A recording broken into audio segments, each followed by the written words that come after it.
All right, unleash the beast. Oh God, here we go. Okay, I'm glad. Oh, Okay, it's synced. it is. What if I clap again? I mean, now that it's a couple seconds after it, you could.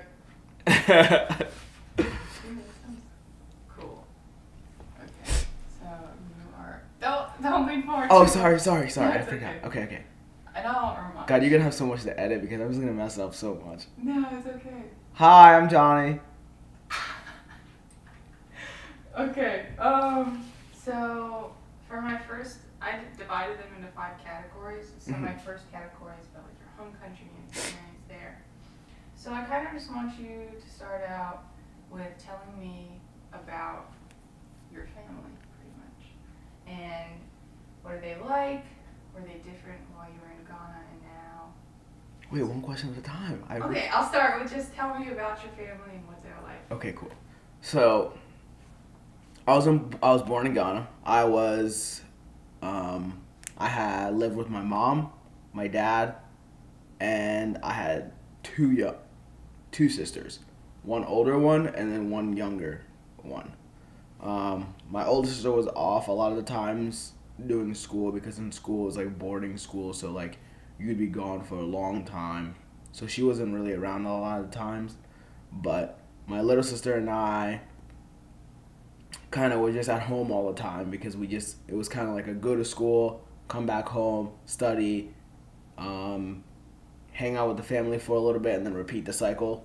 And that's just how it was almost all the time. My dad worked a lot, my mom worked a lot. They normally worked from normal schedules, so your regular 8 to 5. And then my dad did the same exact thing. My dad traveled a lot for his work, and my mom also traveled a lot for her work. And when they were doing all of that traveling, we would stay with my aunt in like a completely different part of like Ghana. So we would go from Accra, which was where we lived, to like Somenya or somewhere like that, somewhere completely different. We hung out a lot as a family because families were really really close to each other. So like my mom, my dad, and my sisters, we were like all really really close because there was no one else really that you can rely on. So everything was all about you and the family eating dinner together, eating lunch together. Everything was about family. Question 1. Done. Check. Next. Okay, so were they different while you were in Ghana and now? Do you see any differences? Yeah, the differences are actually really crazy because when you're in Ghana, there are a lot of cultural things that you don't even realize until you come to a setting where like you see another culture. So in America, everything is kind of free. Like kids talk to adults however they want to talk to them. Adults have more of a friendly relationship with like younger people, whereas in Ghana things are completely different. You kind of you're respectful towards your adults. When they ask a question, you have to make sure you're like not talking back. You're simply just saying yes, like I understand. Whatever they say pretty much goes. But since we've moved here, a lot of things have changed for my parents because they kind of have to adapt to like the culture here, and they kind of almost, I wouldn't say assimilate because that would mean that they do that with us too, because they didn't change for us. For us they still act the same. But with the culture that is around here, they've kind of changed where they have friendly relationships with like other kids. And even with us, sometimes they will be friendly. Like I can talk back to my dad now, which was something I could never do because I would get destroyed if I did that. But I can do that now. If he says something, I can be like, but dad, I don't think that's right. So that's one thing that I can see that's drastically changed with them. And then another thing is obviously food. They still eat the same foods at home that they ate in Ghana, but occasionally they can't help it. Like you have to go out and eat something else that's different. So I think that's the two main things that I've seen that has changed with them, being more relaxed and not as strict versus being super strict because of cultural things. Question 2. Check. Next. Okay. So could you walk me through an average day in Ghana while you were growing up there? Okay. So, um, growing up in Ghana it was interesting. There wasn't really much to do. Like, here, there's a whole bunch of things you can do. I can get up today and be like, I'm not going to go to class, I'm not going to do anything, I'm going to the beach. I mean, I could do that over there, but it wasn't really a thing.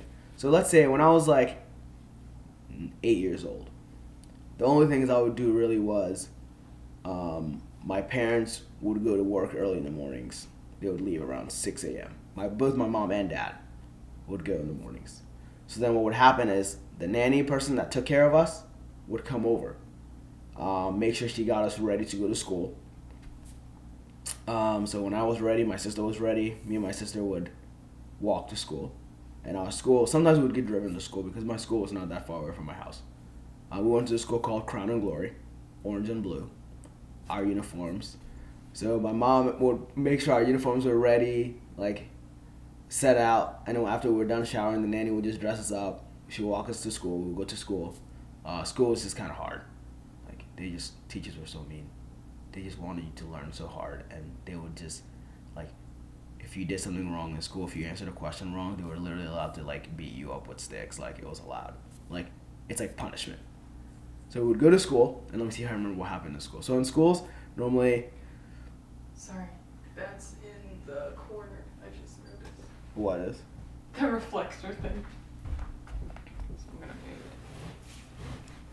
it. Just helps like the light. God, editing this is gonna suck for you. Okay, that's better. Okay, so I would go to school. Oh wait. Oh, you have to clap again? No. Okay. So I would go to school, and in school the first thing we did was we would clean up the school. This was like the first thing you did in the morning. You go to school, and you have different sections and different classes, and the different classes would clean the school. Literally, we would sweep the yards, clean classrooms, and then we would go into our marching lines where the principal would talk if there were any announcements or anything. Then we would march to our classes, and then after we were done with that, we would do school, go to our different classes with the different teachers for the whole day. You pretty much stayed. No, you would switch teachers. So one teacher would come into the class for an hour, and then they would leave, and then another teacher would come for a different class, and then they would leave, and then another teacher would come, and then they would leave, and that's how it went. And then you would take all your classes, and after you were done, we had lunch all together as an entire school. We would have lunch together, and then after lunch was done, we went back to classes again for a little bit longer, and then we got a little bit of free time, and then we were done with school. After school, our nanny person would come and pick us up from school, walk us back home. We would eat. By then, it would be around like 4-ish. School's from 8 until 4, so like pretty much a work day. And then we would go back home. We would normally eat, and then it was like homework time. And after homework time, we were allowed to watch TV for just a little bit. And then my parents would normally come home by then, so we would hang out with them, just tell them how school went, and then we would hang around the house. Like we had like a pretty big house and a huge compound, so we would kind of just like my sister and I would just hang out around there, and then it was just go back to bed and then repeat the cycle. There really wasn't much. It was only on occasions where we would travel to different parts of Ghana to go visit my grandma or go do something fun. But other than that, it was just strict school, homework, hang out with family, repeat the cycle. That was about it. Question 3, check. I hope this is in there. You better put this in there. I might have to. You like with your personality. Cool. So can you tell me what did you like best about growing up in Ghana? So growing up in Ghana, there's like, when it comes to economic classes, there's really no middle. So there's just, you're either just rich or you don't have any, or you just don't have any money. And this is something I'm always like happy about or appreciative of, because my parents happen to be like pretty well off. So we never really had any issues with, if I was sick, I knew I was going to be in trouble, or my parents didn't have enough money to get us food for the day. These were things that you would see in other kids. Like these are things that happen, or that I couldn't pay for my school fees, or I couldn't pay for lunch at school. These were not issues for us. So money for us was not really an issue. I never really had to worry about that needing anyone in my family really, because my parents could always provide. What was the question again? What did you like best? Oh yeah, that. So that was one thing that I was always appreciative of, and the house that we lived in was just so big. Like we had a house that was so big that I could just literally run around the entire house and just do whatever I wanted. There was just so much space to do whatever I wanted. You could probably park 7 cars in the front of the house. That was something that I just always enjoyed having, and it was just like it was always fun, and I would always get new things that my friends didn't have. So whether it was like a bicycle, it's almost like I was bragging about it because I was lucky to be privileged enough to get these things that my friends couldn't get. But then I was always so nice that I would always share. So like whether it was my bike, I would let someone else ride it because I didn't. Someone else didn't have it, so I would let someone else try something. So I think one thing I was appreciative of that I really enjoyed was the fact that my parents had worked really, really hard.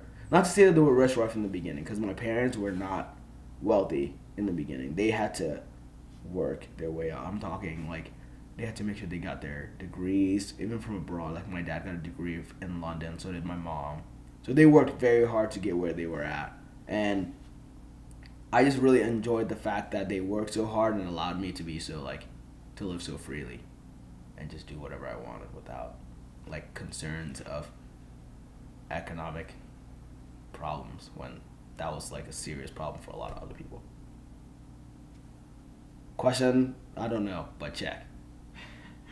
Good. Okay, so I think we can move to the next section, which is kind of like how you got to America. So my first question is, why did your family end up moving here? That's a hard question. Okay. I think America for a lot of people is viewed as a country of opportunity. So in Ghana, there's a lot of opportunity, but it's very little. So a lot of things that are really successful over there is if you're a doctor, if you're a lawyer, you're either just something very big like that, like a doctor, a lawyer, or some kind of, actually that's a dentist, or else there really isn't much else you can do, really. So coming to America was just kind of like, hey, this is the opportunity for you. Here, this is like the land of opportunity. You can be anything you wanted here if you really worked hard for it. Like you just have to work hard. I think that was one of the main deciding factors for my family coming here, was that I would be able to work towards my education, gaining experience and getting a job, being able to work towards building the future that like I want to build. Because I've talked to my dad about it multiple times, and they can never really give me an answer besides it's safer. The opportunities are just everywhere. You just have to take advantage of it and work towards it. So I think that was one of the main reasons why. Because when we came here, the first thing we did was obviously enroll in school, and then my parents were always excited about me, like completing my degree. And when I talked to them about getting job interviews, they were like, "Yeah, you're doing so well." They're very happy about it. Because besides that, I can't really think of anything else. So it was kind of like just giving you and your sister like a leg up. A leg up, yeah. The opportunity to just be able to work towards an education in a safe environment and build a future, pretty much.